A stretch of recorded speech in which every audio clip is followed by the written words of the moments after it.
Between 490 and 479 BC, Greece is invaded by an army and navy from the Persian Empire, actually 3 separate times.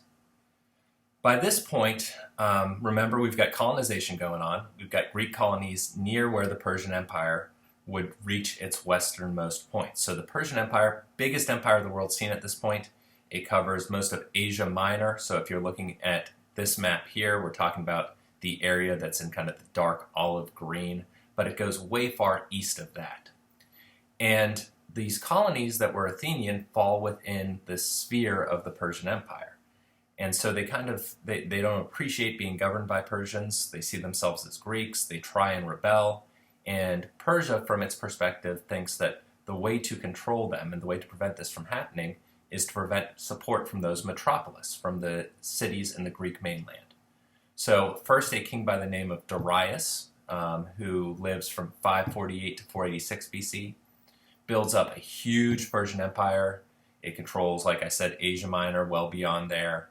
And in order to put down the rebellion, he decides to march into Greece. He ends up in 490 BC, taking a massive army. If we're to believe the sources that describe it, it is tens of thousands of Persians. They march down through Greece. They land at a place called Marathon.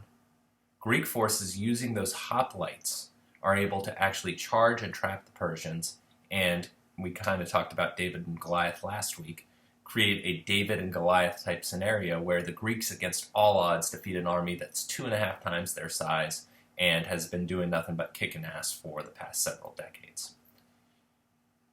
After that battle, a Greek by the name of Phidippides, who was known as a really remarkable runner, had won a bunch of Olympic track meets, runs from Marathon back to Athens. Y'all might be able to guess the distance. It's 26.2 miles.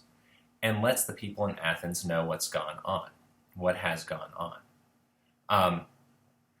This kind of marks a big defeat for the Persians. They go back home. Darius prepares for a second invasion, but dies before he could commence it. And so his son, a guy by the name of Xerxes, follows up, preparing a force that's going to attack by land and by sea. And the Greeks know this is coming. So one of the main poleis is Athens at this point. And the leader there, by the name of Themistocles, says, if we're going to defeat the Persians, and we know they're coming with ships that are going to supply them, we need a navy. So that's a segue into the next slide.